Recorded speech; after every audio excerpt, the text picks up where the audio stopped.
Good evening. It is Wednesday night. We are the Jedi in Exile, and of course, we are talking all things Star Wars. Hello, Matthew. Evening. How are we getting on? Yeah, we are doing good, my man. So, this week, tonight's talk is going to be all on one of my favourite books from the Star Wars universe. It started off as a Legends book, but it is actually still canon, and that is Darth Plagueis. So we're just going to be talking a little bit about the book, a little bit about the character, where he fits in to the storyline. So for those who've missed it, we did do a big talk on the Sith, specifically Darth Bane, in one of our previous episodes that you'll be able to catch on YouTube now, where we explained the rule of two. And yeah, so we're going to talk about Darth Plagueis today. So I just want to talk briefly. So Darth Plagueis was written by James Luceno, who has written quite a few books in the expanded universe of Star Wars, and he's probably up there with Drew Karpyshyn as the two best writers in the Star Wars expanded universe. See, I throw Um, Timothy Zahn in there, but you do you. oh You do yeah, you. no, Timothy Zahn, yeah. Okay.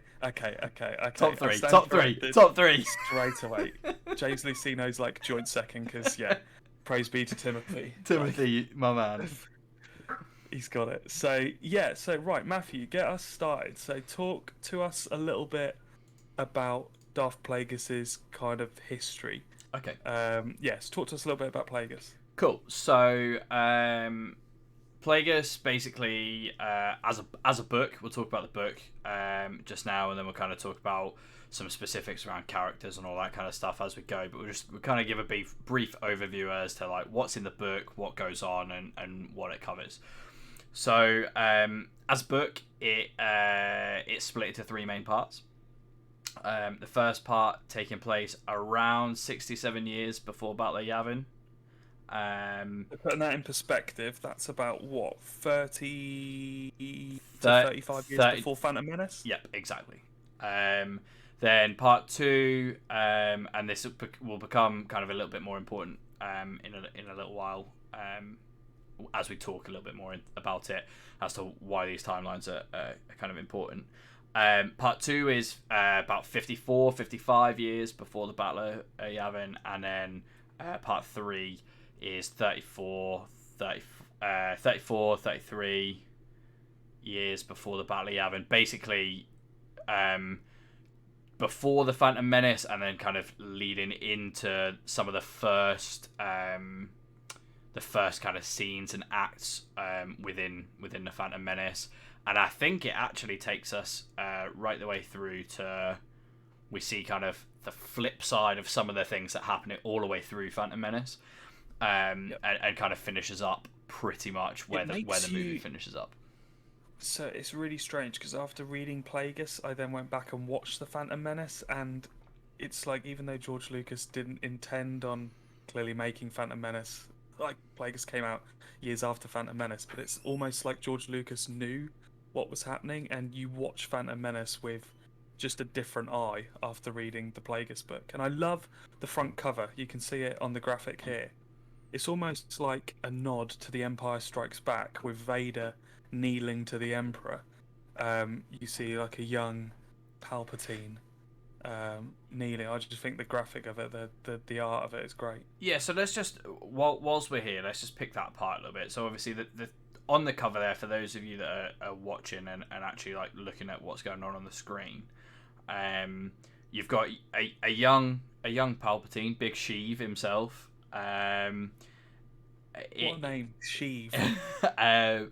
So Palpatine, who is the Senate, kneeling. Then you've got Plagueis, and then obviously Maul. So Maul features in this book a lot more than I expected him to, if I'm honest. Having kind of had some of the information from other people around what goes on in this, I didn't expect to kind of for him to feature as much. So it's nice to kind of get a little bit more background on Maul as well. So let's kind of kick off. So basically, the start of the book, you are introduced pretty much immediately to Plagueis as a character. Shocker, he's the title character. You're introduced to him pretty early doors, and you're also introduced to another character that most people, unless you've read the book yourself, probably won't be familiar with, which is Darth Tenebrous. So Darth Tenebrous is Plagueis' master. He is a Sith. So again, for those of you that aren't kind of mad up on your Star Wars like characters and alien species, it's when you see the Cantina band, the guys with the massive heads and stuff, they're Bith. So that's kind of what. That same song. Exactly. We're taking requests. So that's what he looks like, and within the first 3 or 4 pages, from what I remember, we basically see Plagueis kill his master, and take up mantle of. Be Sith. Exactly, mate. Sith be doing Sith things. And we see Plagueis It's kind really of interesting though. Just pausing on that, when we see Plagueis kill Tenebrous, I always imagined that when a Sith apprentice killed a Sith master, that it was like a really thought out affair. Yep. And the start of Plagueis, the way that Plagueis becomes master is like he just seizes an opportunity. We'll come back it's to not that. Really... Yeah. So, you just, I mean, the Darth Bane books, I think, set it up that Bane and Zana, his apprentice, they knew they were going to come together in a battle, and so they knew there was going to be this like, dark on dark, but who was going to win, and that would would change the future of the Sith. So, whereas Plagueis killing Tenebrous was a bit almost anticlimactic for the Sith, I think. Yeah. But yeah, first few pages, Plagueis ascends to master. Yeah, so he takes up the kind of the mantle of Dark Lord of the Sith, like the head honcho, the big man running the show. Big dog. And from pretty early doors, he's kind of, so his master is very technology like oriented, if that's the right way to put it. So you kind of when you read the book, at least for the first kind of section, you're very much in Plagueis' shoes. You kind of get some of his inner thoughts, and he's very critical of his old master, who was kind of very caught up on technology. So it kind of falls into like the Bith stereotype that Plagueis describes, which is that the Bith love their technology. They're at the forefront of a lot of technological advancements in the universe at the time, and so he's very kind of in that, and that's what his focus is, which Plagueis thinks is completely the wrong thing to do, and the wrong attitude to have. So we see him kill him. He goes through kind of this journey to get off the planet that he's essentially stranded on, and try and get home. And as he does that, he kind of boards a ship. We get some minor characters that he just absolutely rips to shreds. And we're then introduced to Plagueis' alter ego, which I was surprised at, if I'm honest. Pinheaded Mike, thank you very much for the host of the stream. Massively appreciated. Thank you, my friend. I was super surprised at, because I kind of thought, and this was me being super naive, right? You get the old school Sith, the Bane, the Zana, where it's like the Revan, the Malak, and it's like, I'm the Big Daddy Sith. That's me. That's who I am. And that is like what I do. And then what you get from this is like the modern Sith. So you've got to understand that when I came into reading this, and I've read this very, very recently, having had it hyped up by a lot of people, and overall feeling is it lived up to that expectation. I went into this going, okay, Revan, Malak, Bane, Zana, the old school Mac Daddies, and then also you get Sidious in the prequel trilogies being like under the radar. Crouchy, thank you very much for the follow, massively appreciated. Thank you. And what you get is a completely different. So you then have Vader, who is out there as it. Like when you watch the original trilogy, Vader out there, he is who he is. Sidious out there is who he is. Kylo Ren out there is who he is. Snoke, like all of them, they own the fact like it is. I'm a Sith. That is who I am. Yeah, and it always seems to be that they're strong. Like they're like you think of Revan, Malak, Vader, Zana, even the Emperor. It's like the Sith have all got to be incredibly strong. Whereas Plagueis, I think, is just slightly different. He's almost like a bit of a philosophical creature. He's not like your typical, wields a lightsaber constantly. No, so we get this. He's a different type of Sith, isn't Yeah, so we're introduced to this kind of Sith in secret, but also alter ego. So basically, we're introduced to Plagueis' alter ego, Hego Damask, and he is basically like a big Mac Daddy in the Banking Clan. He's a big time investor. So he is I'm gonna pronounce it Mun, but I don't know if that is how the species is pronounced. MWN. Call it like a Hun, but Mun. Yeah, so a Mun, and basically these guys like run the Banking Clan. They're the big Mac Daddies. So the Banking Clan as well, they're the people who funded basically the Separatists during the Clone Wars. So we see them later on. So again, there's all these things in these Star Wars books from the expanded universe that they just link in to the Skywalker saga storyline, and I think especially in the prequels, because I think in the prequels is where the most happens. It's the most complicated, where you've got the Republic, you've got all the Jedi, and it ends with the Empire and just two Sith. And we see the little intricate that even though it's 40 years before the Jedi are eradicated, you can see there's a plan building. So I think this was the key thing here. So let's move the story on a little bit, and then we'll come on to kind of what that sets up and what that creates through the arc of the Skywalker saga. So we introduced the Hego Damask, head of the Banking Clan, or like high up in the Banking Clan, Big Mac Daddy-O, and what we start to learn is that this is a guy who has a plan, but he has a plan because he has his Sith life, he has his like civilian life, and within his civilian life, what he's doing is creating opportunities. So he's like a Sith behind the scenes. He's like creating opportunities, he's manipulating people, he's winning favors with people, he's bankrolling other people, but all as like I'm gonna call him legitimate. As you read on, you kind of understand that not so legitimate, but as like a legitimate businessman. So he's like, I run this is all like above board cash that I'm using, I'm open with what I'm doing, we are a business, we will bankroll you come to us for a loan, we'll sort you out. He's kind of like I'm going to describe him as, he's like a fixer, right?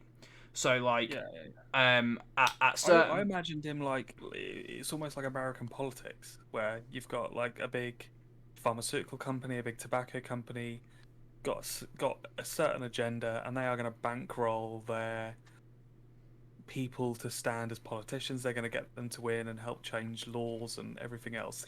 He's the person who has all the power, but he's not in the limelight. So one of the examples, and it's not a huge spoiler because it's like it's quite a minor thing, but we see Jabba, as in Jabba the Hutt, Jabba the Hutt.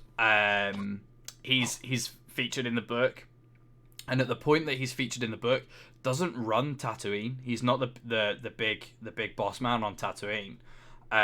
Somebody else is. I want to say Gardula, maybe. Yeah, is the Big Mac Daddy on Tatooine at the time, and he basically goes to Plagueis as Hego Damask, and says, I want in. I want that I want that to be mine." And Deal me in, baby. yeah, and Hego Damask pretty much says, "I got you, but remember who put you there." And that kind of, shows what he's doing. He's trying to put people into influential and powerful positions.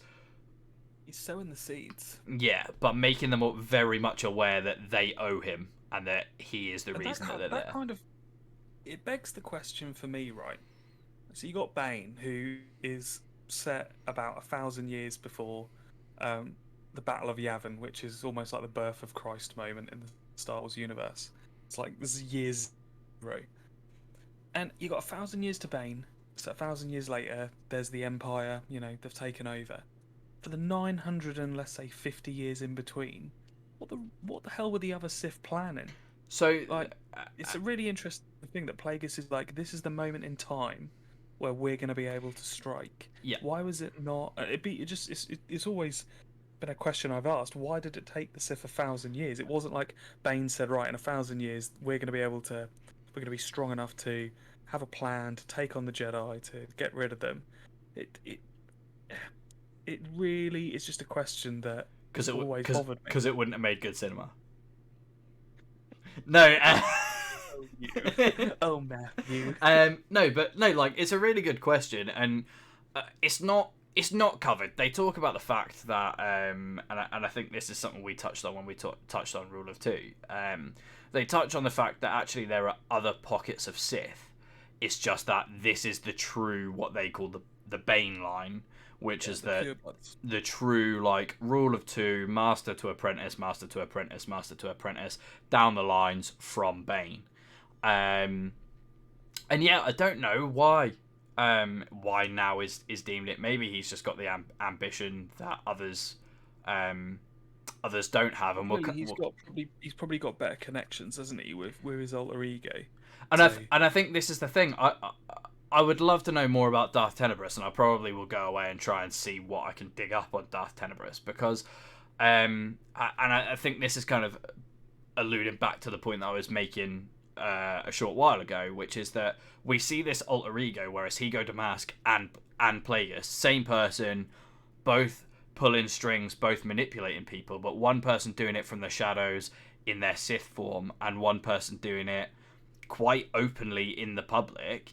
This guy's got a reputation. People know who he is and know what he does, but they don't know that he's a Sith. He's not open about that. So we're introduced to him as this guy, and as he goes through some of his business dealings, he is introduced to a young son of a noble from Naboo, and that is Sheev of House Palpatine, who first of his name. At this point, in this book, Sheev is never actually mentioned. The name Sheev is never mentioned, and actually it states in the book that he has sworn off all names other than Palpatine, so he's just referred to as Palpatine. And he's introduced to him, and basically, age-old story, Palpatine got daddy issues. Palpatine does not have a good relationship with his father or his family in general, to be fair. And what this bit really humanized Palpatine. Like, he had a family. Like, it's obviously, we all knew that he would have had a family, but you always imagine the Emperor being so shrouded in the dark side that he's almost the opposite to Anakin. He's been probably born of midi-chlorians from the dark side, and that he's just been raised in the darkness. But actually, he's in his late teens when Plagueis first meets him. He's lived a lot of life. Yeah. When Palpatine and Plagueis are first introduced to each other. So what we kind of see is Plagueis has this plan, and the plan is that he needs a foothold on Naboo. And so he rocks up to Naboo, and him and his business associates, and this is all under the guise of Hego Damask. This is not under the guise of Darth Plagueis. Rocks up to Naboo with his business associates, and basically wants to bankroll and support somebody that is trying to take a run at being elected king of Naboo, and basically the Palpatine family have always supported the current like royalty, the current king, and Palpatine thinks, nah, I ain't about that life, and essentially spies for Plagueis and reports back to Plagueis on what's going on, what his dad's doing to support the current monarch. On a side note, can I just say Naboo kind of deserved all it gets because its electorate voted for a 14-year-old girl to become queen in Padme Amidala. So, which again we will come on to. The one thing that's quite nice about this is it sets like the whole universe up as a very real place. Because for me, when you watch the movies, you look at Naboo and you go, beautiful scenery, everything's nice and chill. Oh, these guys are the victims because the trade federations come in and they've gone, oh, we're gonna invade you, and that's it. And everything is like, oh, poor the Naboo, oh, the Naboo. And actually, like, they're all cutthroat. There's tons of politicians doing shady deals in the back, and there's tons of politicians trying to line their pockets. And all of that plays out, and this is why Plagueis as a Sith Lord... Doesn't sound like real life, though, does it, politicians? Oh, no, not at all. Not at all. Not at all. This all must be part of the science fiction. And this is where Plagueis is like super, super successful as a Sith Lord, because he goes, oh, here's someone I can exploit. And I work for the Banking Clan. I got hella dollar to exploit them and incentivize them. So he's introduced to Palpatine, picks up on the fact that Palpatine doesn't have a great relationship with his dad, and there's no other word than he completely grooms him from this point. Like, he should be put on a list. Like, it is a complete and utter, like, he starts to manipulate him. Yeah, because that's what's really cool though, is that it's not just like, you look like you'd be a good Sith apprentice, come with me. Like, it's not as simple as that. No, it starts off as him wanting cultivating it. Yeah, it starts off as this really kind of transactional. I have a network, and here is somebody else I can add to my network of people that I can manipulate. Yes, Palpatine just wants to advance himself. That's a big difference, and I'll come on to this in a bit, but Palpatine has always been after power. Yeah, and at this point, doesn't want to get into politics. He's not looking at politics as a career. It's not something that he necessarily wants to pursue. He's just a bit he's a bit of a weirdo. He doesn't have a lot of friends. He's a bit of an outcast, and so it is made quite easy to manipulate by Plagueis. And essentially, what ends up happening is Plagueis notices that he's force sensitive at a point, and pushes him to the brink of. He disappears on a starship with his dad. His dad basically says, "You're not going where you want to go. You're coming with us." Disappears on a starship with his dad and his family, and absolutely snaps. Goes absolutely mental and murders his dad, his mother, his siblings, and all of the staff that work for their noble family in cold blood. Unlimited power. It's pretty brutal. From as much as what can be painted by a book, it's pretty brutal and it's pretty graphic. And for me, I feel like this is the first point. Up to this point, you kind of see Palpatine as normal, little bit innocent, just like an average kind of person. And then this is where you go, okay, there's the Sidious we know and love. Like, yeah. here he is. And so what we kind of see at this point is Plagueis goes, cool, you're gonna be my apprentice. You're coming with me. Yeah. And kind of takes him in. And we kind of get to the point where this is where the kind of the time jump comes in, and this is why these dates were important. One thing that I will touch on that you kind of see, and it's a little bit of a minor point, I guess, is that you find out that Darth Tenebrous, who was obviously Plagueis as master, was actually training another apprentice, who rocks up to Plagueis has this base on a world called Sojourn. I'm going to pronounce it, or Sojourn. And this guy rocks up one day and is just like, "I'm here to kill you," and he's like, "Huh?" It's like, "Yeah, I'm here. I'm here Sith, we know. I'm here to kill you." And basically, like, Plagueis is so much better than him. Toys with him a little bit, and then takes him in and goes, "Nah, come on." Like, holds him captive and experiments on him.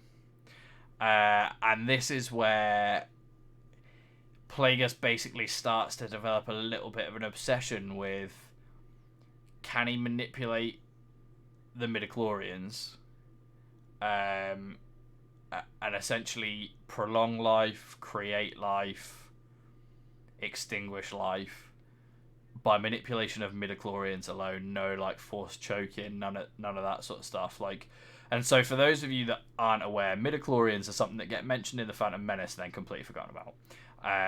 And they're essentially, like, no one really ever fully explains it, because it's not actually to do with, because the book kind of touches on it a little bit, the highest number of midi-chlorians, or the higher the number of midi-chlorians, doesn't necessarily mean you're stronger in the Force. It just means there are more midi-chlorians around you, so you have the potential to kind of be closer to the Force, and there's more kind of relationship there.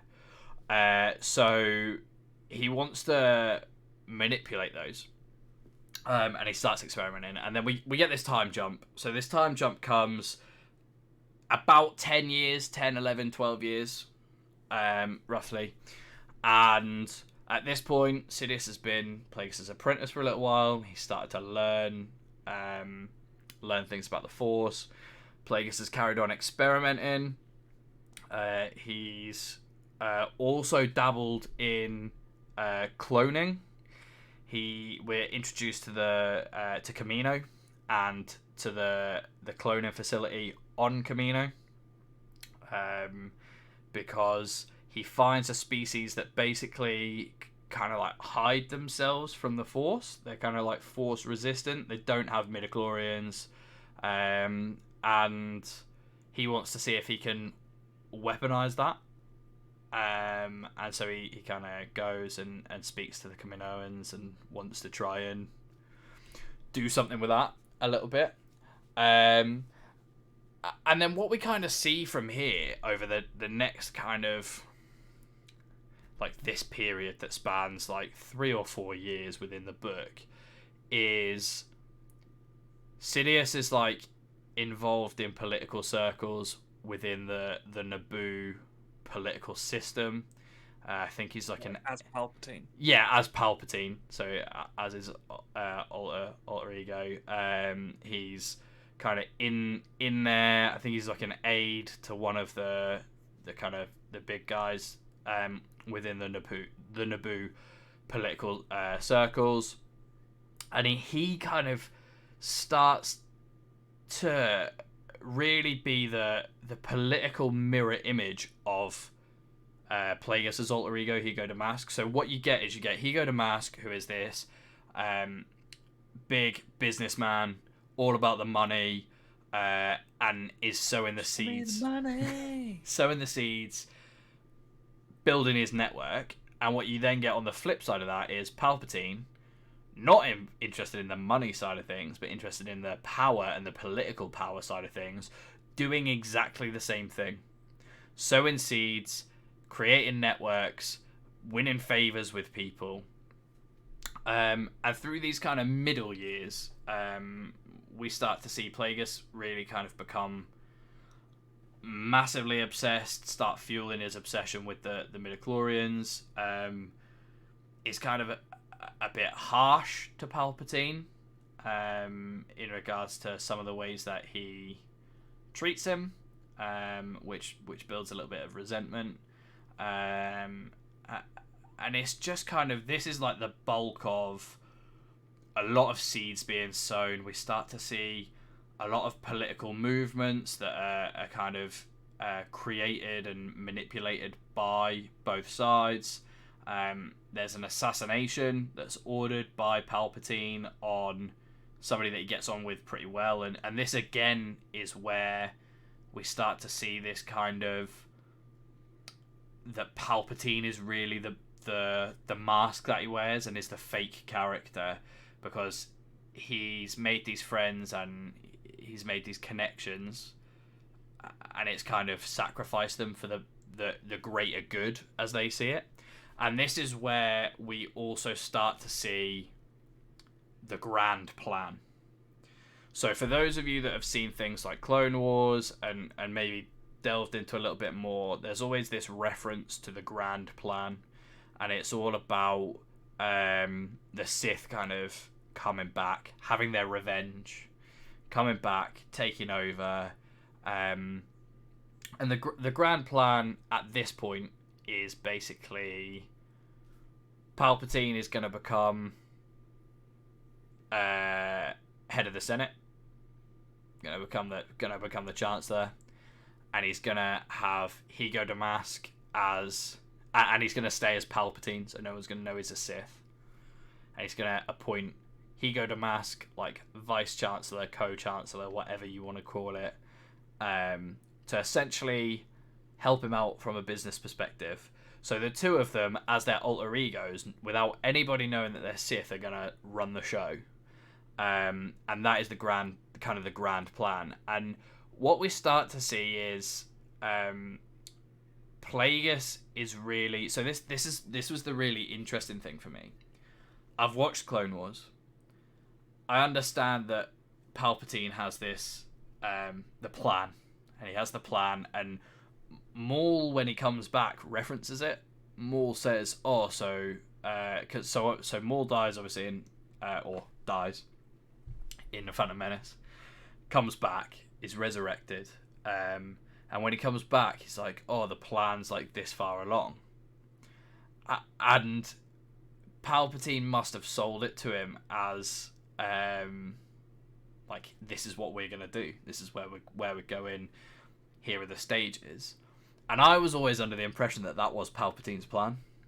And actually what we see is it wasn't.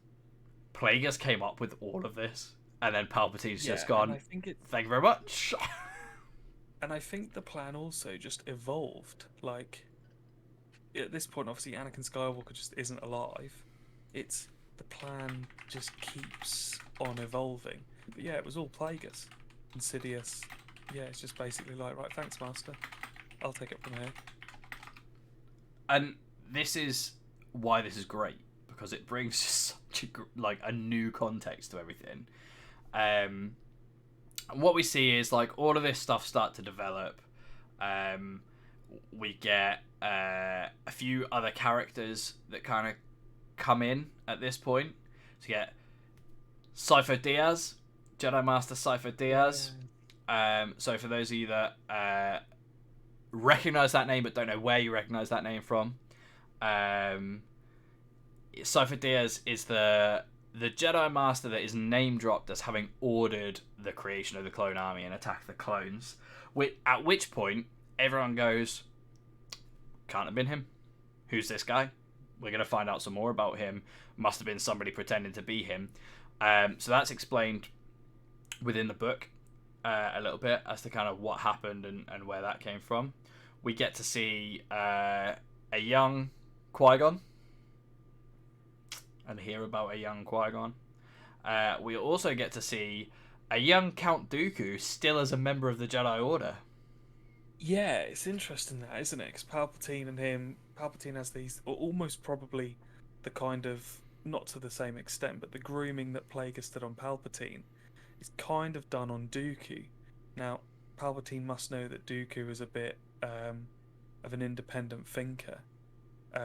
It's interesting as well to think that, because Count Dooku in Attack of the Clones, when he's captured Obi-Wan, says Qui-Gon would have joined me, and it's so interesting to see if, I'm not saying Qui-Gon would have turned to the dark side, but certainly the whole separatist idea might have appealed to Qui-Gon, because Qui-Gon was a very independent thinker as well. Yeah, so And they do say that they're Qui-Gon and Count Dooku, they weren't probably as close as Qui-Gon and Obi-Wan, but they were master and apprentice. So yes, So there was probably some loyalty there from Qui-Gon. So what you kind of what people need to understand from this point is Count Dooku was born on Sereno, and is from a noble house on Sereno, hence Count Dooku. And so when he's in the Jedi Order, obviously one of the things with the Jedi Order is when you go and you join, you renounce everything from your previous life. So he goes and joins, and basically doesn't have anything to do with that part of it. And what we start to see is we're introduced to him a few times throughout the book, and you kind of see him start as like a little bit of like an outspoken Jedi, and it's mentioned that he's got a bit of a reputation for being a little bit rebellious and just kind of saying what he thinks, being pretty critical of the Republic and the Senate in particular. And then you kind of start to see him develop a little bit. He's described as kind of changing his wardrobe away from the traditional Jedi dress to more kind of regal attire with like capes and stuff, much like we see him wear in Attack of the Clones. And Sifo Dyas is the same actually. It is very kind of interested in, not necessarily having full faith in the Order, not having full faith in the Republic or the Senate. And yeah, I do think it's very interesting. And maybe if you guys are interested in seeing it, we'll do a kind of a what if, or a couple of what if episodes, and we can discuss in more detail kind of what would have happened if Qui-Gon had survived. Would he have joined Dooku? Kind of what would have happened. And so we're introduced to him, and it kind of plants that seed, and we'll come back to what happens towards the end.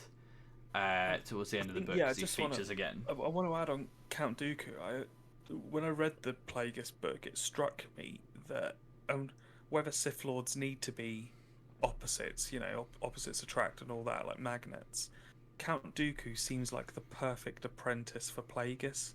That kind of philosophical, experienced being that is quite sophisticated. Count Dooku had this, the alter ego, if you want to call it that, of being Count Dooku, but then being Darth Tyrannus.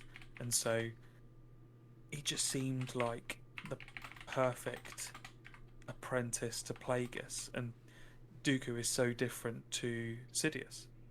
Maul is so different to Sidious and Plagueis. It's... And I think this is a good point. You've mentioned Maul. We chatted about Maul before, so let's smash him up. There he is. Smash him up on the screen, and let's chat about him in his best form. Yeah, exactly. So this is Maul from the Clone Wars, from the last season of Clone Wars. But we're introduced to Maul. So we're introduced to Maul because Palpatine's out on a planet, bumps into this woman who basically is like, "Can you help me? I've got a child." Really wants to be showed the dark side of the Force. Yeah. I mean, that's what she might as well say. But can you help?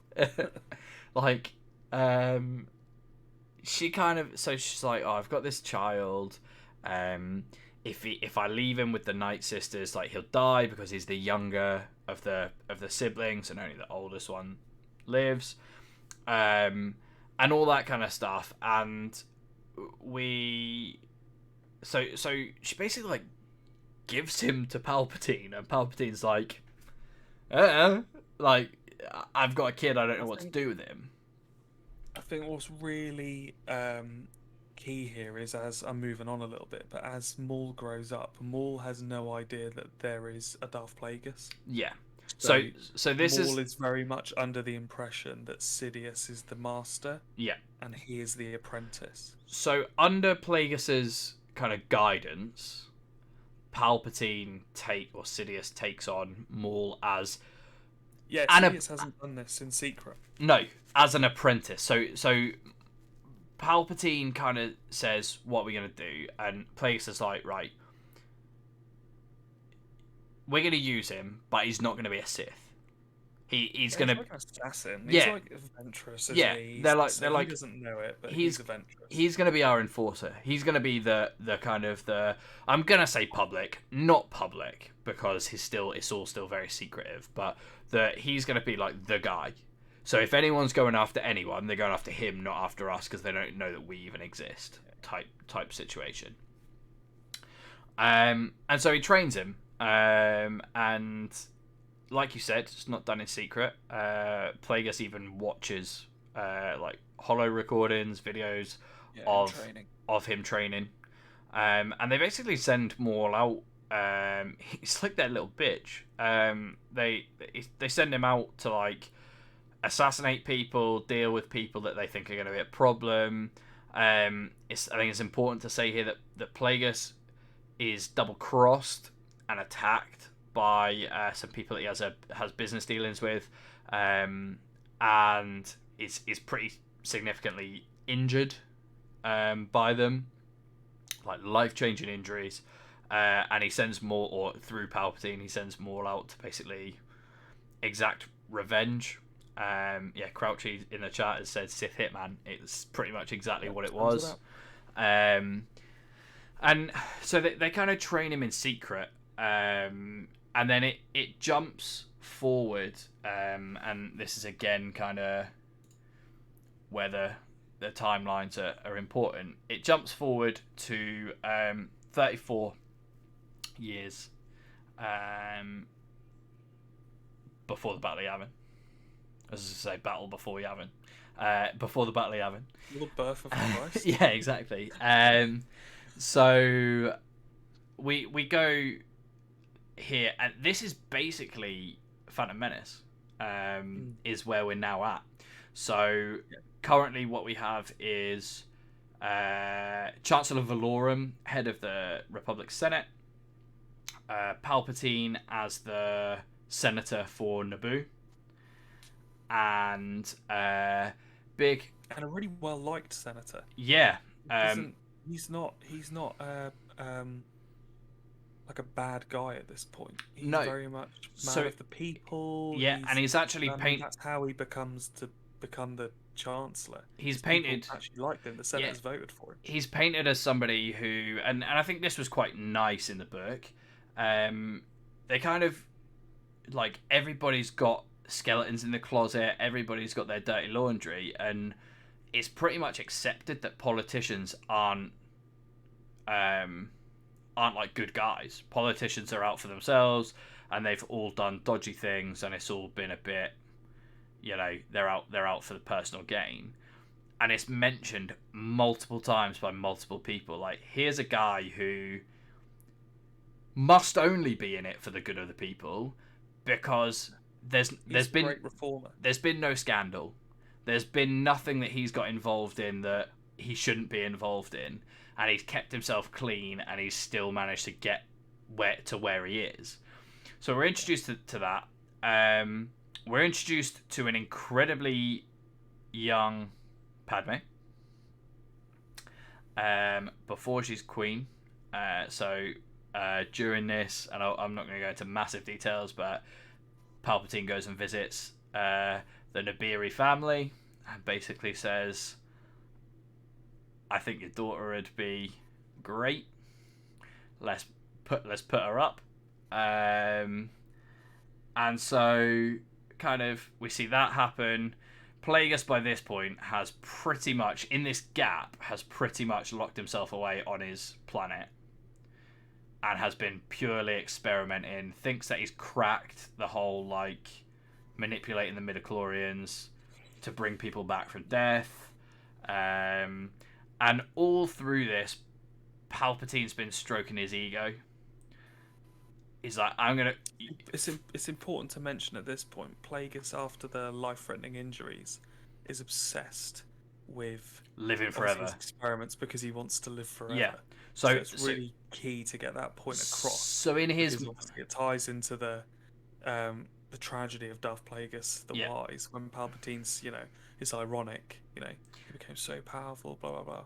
So to save others from death, not himself. He was so paranoid about it. In Plagueis' mind, what's happening at this point is Palpatine will become Chancellor, he will become Co-Chancellor, and the grand plan is that they will get to the top and he'll make them live forever. That will be them.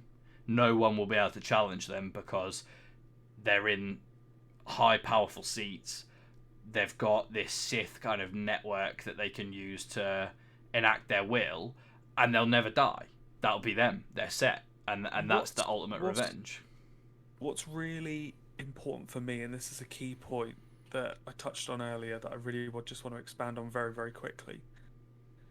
Plagueis and Sidious are two different types of Sith with the same goal in mind, and that is complete control of the galaxy. Sidious wants kind of power for power's sake. He uses a lot of hatred, obviously, towards the Jedi, towards the Republic, etc. But he wants power for the sake of power. Plagueis actually believes that the galaxy will be a better place with the Sith ruling it. So he's almost like that idealistic, like a Dooku. That's why, again, one of the similarities. It's very idealistic that actually, by the Sith having control of the Republic, and he still envisioned this kind of like an empire almost, if you like, that it would actually be the best thing for a prosperous galaxy. Yes, he believed that the strong should control the weak, that they should get rid of basically all the weakness and the weak people in the world, and that it was the strong's right to dominate all the weak people. But he genuinely thought that the world, or the universe, would be a better place with him and Palpatine/Sidious ruling it. It's a really key difference between them. Yeah, massively. And I think we'll come on to Dooku again in a second as the story progresses. But basically what we see is, and again, I won't go into the detail because I want you guys to read the book. We've covered off key plot points because we can't do this talk without covering off key plot points. But go read it. It's great. It's only a 14-hour listen on Audible. And so we see all these political moves being made. Plagueis finally steps away from his planet. It basically gets attacked again by somebody that he's kind of done over, who's trying to get their revenge. And he moves away. And what we kind of see is, obviously in the Phantom Menace, when we first meet Palpatine in the Phantom Menace, he's the senator, not the chancellor, and Valorum's there. And this is where the book starts kind of creeping in, is that Plagueis now starts pulling strings to kind of dethrone Valorum and put Palpatine up there. And this is where they make their move. And the thing that's great, and this is kind of what I was saying about the whole grand plan, even to the point of having the clone army that then turns on the Jedi, all Plagueis' idea. He starts sowing the seed. He has a conversation with Cypher Diaz, and basically Cypher Diaz is wanting to potentially leave the Jedi Order, as is Dooku, and he's said as much. And Cypher Diaz is basically kind of saying the Republic can't look after itself anymore, and the Jedi definitely shouldn't be a military.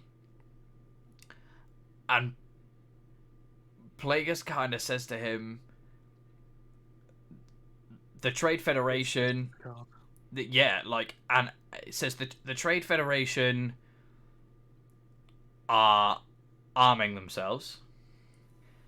It is now inevitable that there is going to be a civil war. The Republic needs an army, and Cypher Diaz kind of goes, they'll never vote for it, and where will we get one? And he goes, go speak to the Kaminoans. And he goes, well, who's going to pay for it? And he goes, I will. I'll bankroll it. And Cypher Diaz goes, fine. Cheers. And that's, again, when I was reading this, I was like, because you just always assumed that Cypher Diaz, maybe it was Dooku that had impersonated Cypher Diaz when he left the Jedi Order, because it was 10 years before Attack of the Clones. It was just after Phantom Menace. And this just, it turns out that Cypher Diaz did it for the right reasons. He wanted a clone army created because he didn't want the Jedi to become warriors, because he realised if they had to fight, the Jedi was supposed to be neutral and everything. And they weren't supposed to be generals and all of this. And it's really interesting that the reason it could happen was because of Plagueis' alter ego, and because he's got so much money in the Banking Clan. So the Banking Clan basically funds the clone army and funds the Separatists. Yeah, and this is without anyone knowing. This is the key thing. So, and I maybe skipped some bits, but this is why it'd be great to read. Like, Newt Gunray, who is the guy who is the Nemoidian, who is the head of the Blasters, is the head of the Trade Federation, and we see all of that kind of stuff play out at the very start of the Phantom Menace. He isn't that guy until very, very shortly before the Phantom the stuff in the Phantom Menace takes place, and Sidious and Plagueis put him there. And Sidious, he's one of the first people that Sidious reveals himself as a Sith, and he doesn't. To be fair, he doesn't know that it's Palpatine and Sidious, but Sidious actually appears to him and approaches him as Sidious, not as Palpatine.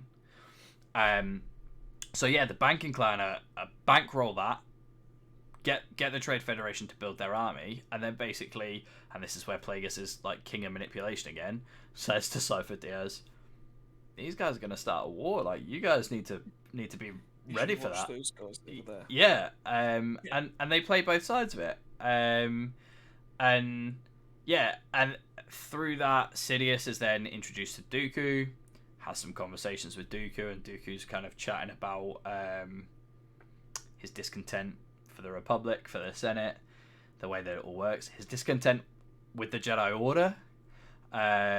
He's kind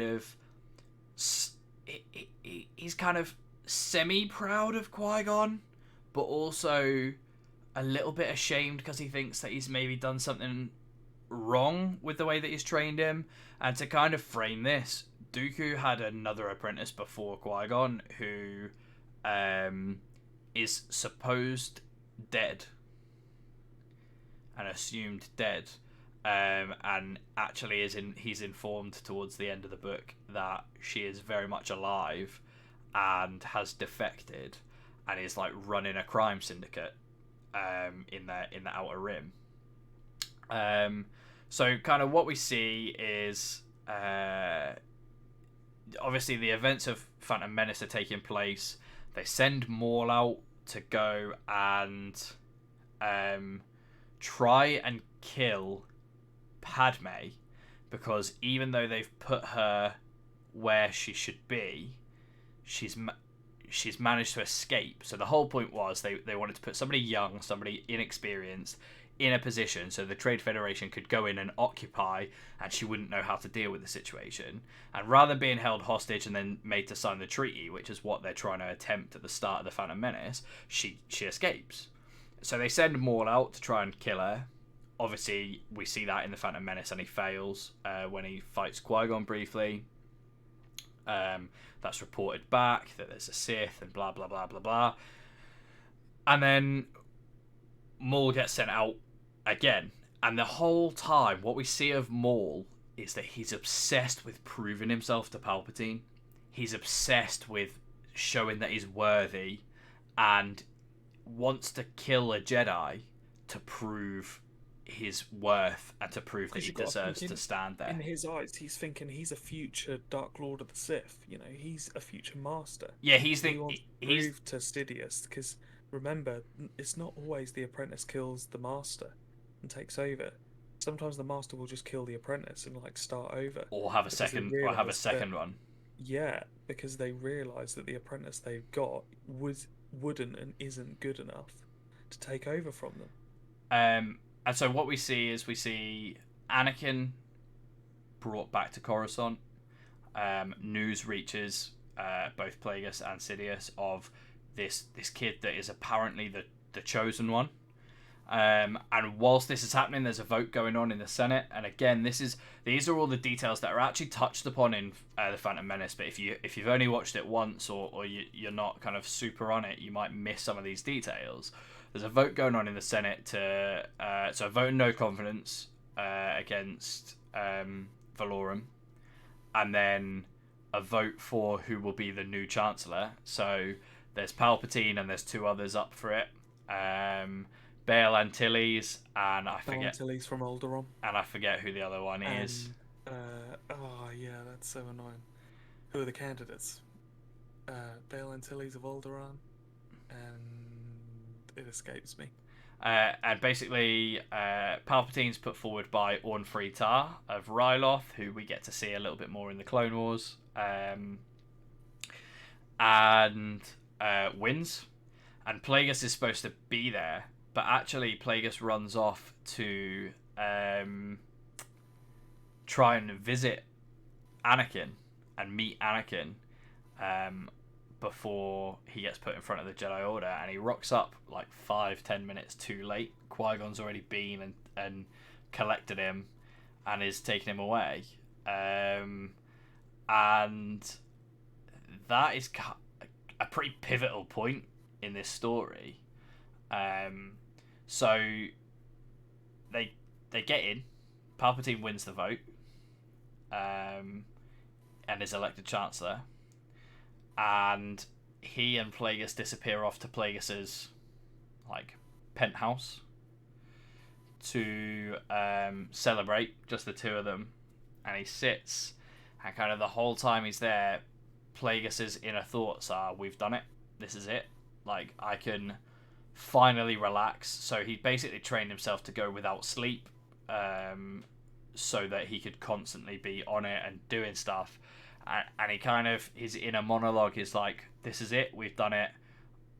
I can now like rest and relax." And he starts to drift off to sleep. Palpatine gets ready to leave, and halfway out the door, basically goes, "Now's my time." Again, just, it's not a big plan. It's just Opportune moment. Yeah.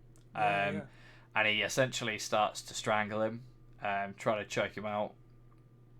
And Plagueis actually fights back, tries to kind of restore himself using the techniques that he's learned with manipulating the midi-chlorians.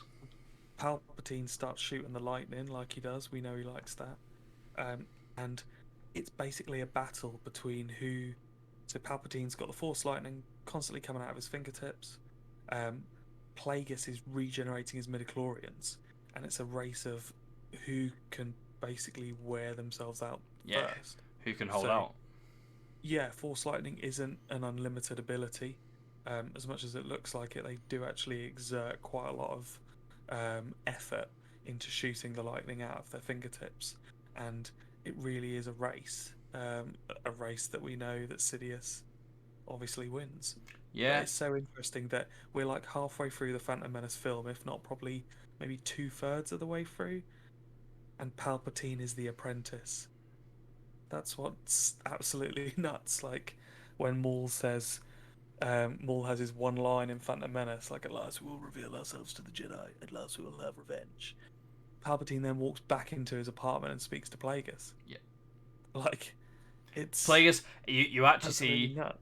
that Plagueis has been on a building, like nearby, watching all of that through binoculars, watching that exchange take place, and his droid helper, his evil C-3PO, is like using a listening device and telling them what they're saying, which is mental to think that all of that is going on. Crazy. And essentially at this point, kind of the book starts to wrap up, but not before sowing a few seeds and also just kind of showing you that as much as Palpatine's taken this grand plan from Plagueis and adopted it as his own, he's thinking long term, because he very much has a discussion with Dooku at this point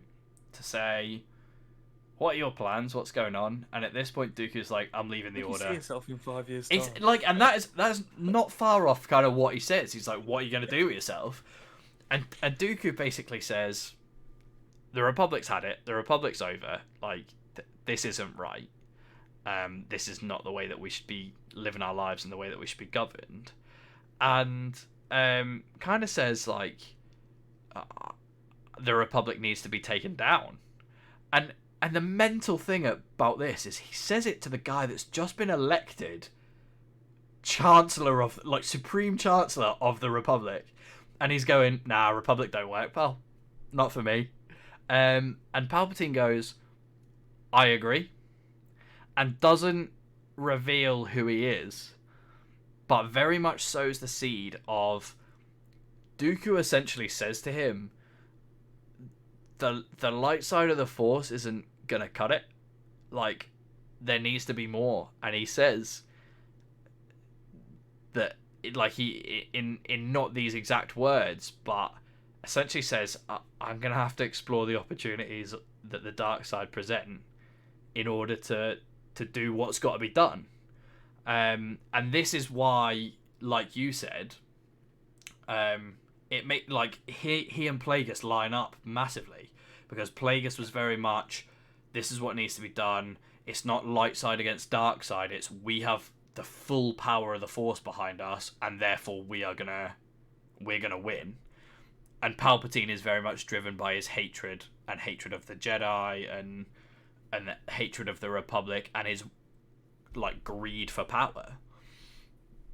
So it is really interesting. And another great what if potentially would be if Dooku had become Plagueis' apprentice rather than Palpatine, just to kind of explore potentially what opportunities there were and how that would have played out. But something that will really stick with me, having read this book now, is and to frame this a little bit, what you get is, so you get Plagueis, Plagueis' point of view and Plagueis' kind of inner dialogue for part 1, which is when he kills his master and he's like starting out on his own.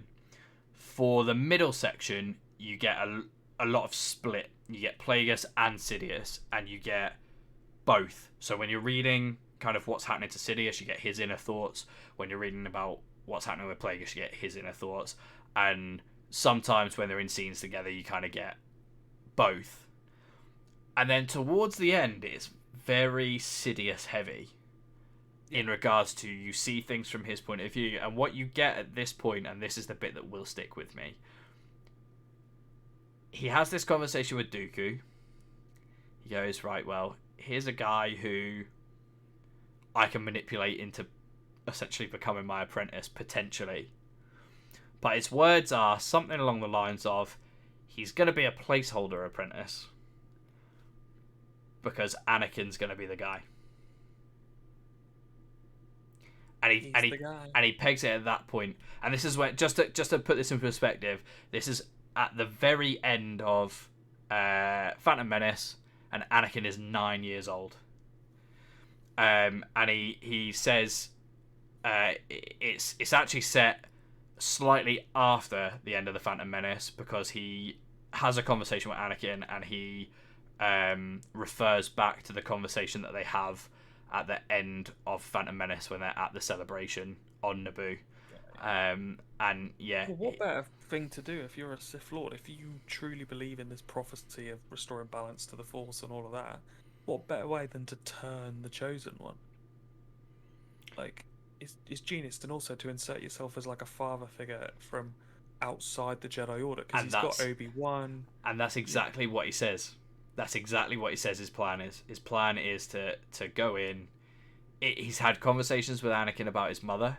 He witnesses an outburst in this very kind of exchange, because Obi-Wan's there as well, where Obi-Wan reprimands him for making reference to his mother, and he basically goes, "They're the buttons I need to press.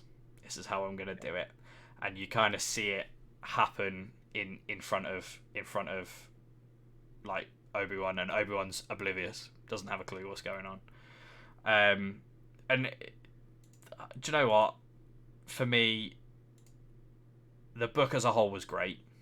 I took my time getting through it. I didn't want to rush it. I have this real knack when it comes to reading books where I kind of not read every other word, but I kind of find myself starting to skim read some of it, and kind of just read the words but not really actually digest it. Just kind of read the words and I've read them, but it doesn't mean anything, and my brain doesn't kind of comprehend it and take it in properly. And this was something that I really wanted to kind of take in and learn about, and we get to see some really kind of interesting characters. Obviously we touched on Tenebrous, only in it for a really short time. We touched on Venomous, who was the Plagueis master's other apprentice. We get to kind of meet some of the criminal underworld and some of the kind of dodgier characters that are floating about around the time of the Phantom Menace. There's Sate Pestage, who is like essentially their kind of go-to guy. He becomes, as much as I called Plagueis a fixer, in regards to he fixes problems for people and he puts them in positions. Sate Pestage is more of the traditional fixer, in regards to he's the one where when you need someone taken care of, give him a call, and he'll deal with it. Yeah, he's like he's your mafia man. And for me it was just a great experience, and it really adds a lot of context, which was the enjoyable really know thing about, isn't it? Like there's no background on Sidious. Like, you just don't know anything about them. So to see their story and see it then link into the Phantom Menace, I think that's what's great for me. It's that it links back into the movie, and it goes through the movie, and again, like I said earlier, you then go back and watch Phantom Menace with almost a different view of it. And I think I read this book, and I'll hold my hands up. I read this book because you wanted me to read this book. I didn't read this book for me. I read it, for I'm gonna say for you, but like because you wanted me to read it, and you had obviously been a massive advocate for this book, and you had kind of said, "Oh, it adds new context and it tells you things," and I was like, "Yeah, all of them do, like because they do," but it genuinely. For me, I would liken this to Clone Wars, in regards to it fleshes out things that need to be fleshed out. Some of the unanswered questions. Yeah. And I genuinely, you had told me that it brings it up to Phantom Menace. I kind of expected it to maybe kind of creep into the first little bit of Phantom Menace with like setting up the Trade Federation and stuff, but I did not expect it to run through Phantom Menace, and it's great. It's really interesting to see the flip side of this is what they were. So, like, Palpatine really isn't a big guy in the Phantom Menace. Like, he's not in it very much at all. Palpatine was basically a puppet. Yeah. Installed as Chancellor for not. I mean, it's all probably fixed and what have you. I know that people voted for him as well because he was, seen as this nice guy, but he's like a puppet of Plagueis's under his alter ego, and he's installed in the most powerful position in the galaxy as Chancellor of the Republic. And it's just crazy to think that he's not the person that came up with this grand plan. And that, for me, is the most mind-boggling piece of it all. Is the whole... He's not... The way that he's painted through... So, in The Phantom Menace, you don't see him very much, right? He's in, a handful of scenes, and so this is cool. Hood over his eyes. Yeah, cool to kind of see what's going on in the background. And obviously, you're introduced to him as Palpatine. If you've seen the original thing, you know that it's Emperor Palpatine, and therefore you know kind of that he's the same guy. But you don't know what's going on and the strings that he's pulling in the background. And when he becomes Chancellor, everything's just he became Chancellor. People just must think he's a good guy. And then you see this stuff and you're like, nah, it was all planned, manipulated. There's been a puppet master behind the scenes for, at this point, 30 years. Just doing bits and pieces and maneuvering pieces into the right place on the board to make everything align and to make it all happen. Yeah. It's mental, mate. Honestly, it's a great book. I think it's one of those books that even Disney realised they had to keep it as canon. That just shows you how well thought of it is in the Star Wars universe. I would 100% say go and read it. I picked it up on if anyone's got Kindle or the Kindle app, which is completely free to download on iOS and Android. I think I picked it up for $2.99, price of a coffee. And I sat and read it over the course of a month. And absolutely epic. As somebody that loves Star Wars, I'm telling you now, if you love Star Wars and you want to know more about stuff, I know we've covered things off, but definitely the summary I gave and the topics that we've discussed and the things that we've said that go on in the book do not do it justice at all. No, there's so much more to it. I'm actually going to download the audiobook and listen to it again because I read this book, when it first came out, probably 4 or 5 years ago, I would think. And there's so much of it that just sticks with you because it's so relevant to the main Skywalker saga. I mean, this is the reason why we have the Skywalker saga. This is the reason why the story is what it is. It's because of the events in this book. And the one thing that goes unanswered but is kind of alluded to is the whole, did Plagueis create Anakin? And it's not answered. There's a few scenes that allude to him manipulating stuff, but it's hilarious because with the Sith, so with the Jedi, right? They're very much all about this kind of religious, it's the will of the Force. It's the will of the Force, and therefore we're just here carrying out the work of the Force, and I'm gonna liken it to Christianity, right? Where it's the whole, we don't control this stuff. We're just here carrying out the will of God, and that's essentially what it is, right? And the Sith very much give you a we're gonna do what we want. It's about power, and that comes from, in the main Skywalker saga. Okay, in the sequel trilogy, not as much, but in the prequel trilogy and the original trilogy, it's Palpatine that's driving it, and we've talked about the fact that Palpatine is very much driven by want and need for power.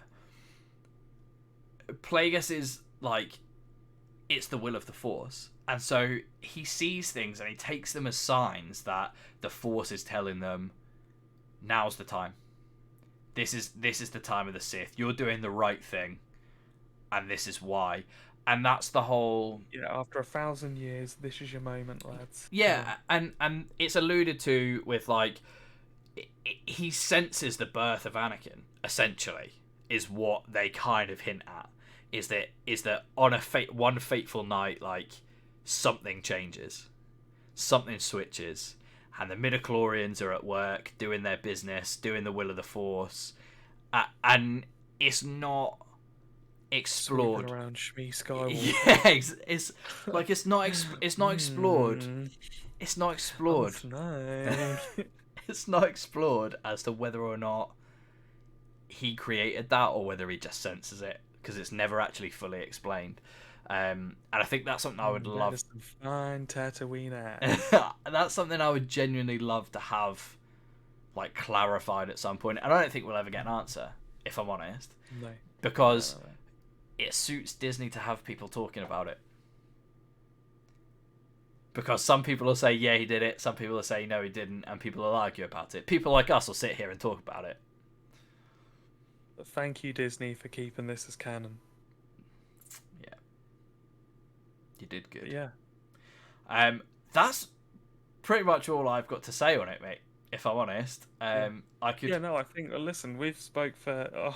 I said before we came on live, I was like, yeah, we could. 20 minutes. Probably get 20 minutes out of minutes. this. 20 minutes. We could probably talk about a few characters, for 5 minutes each.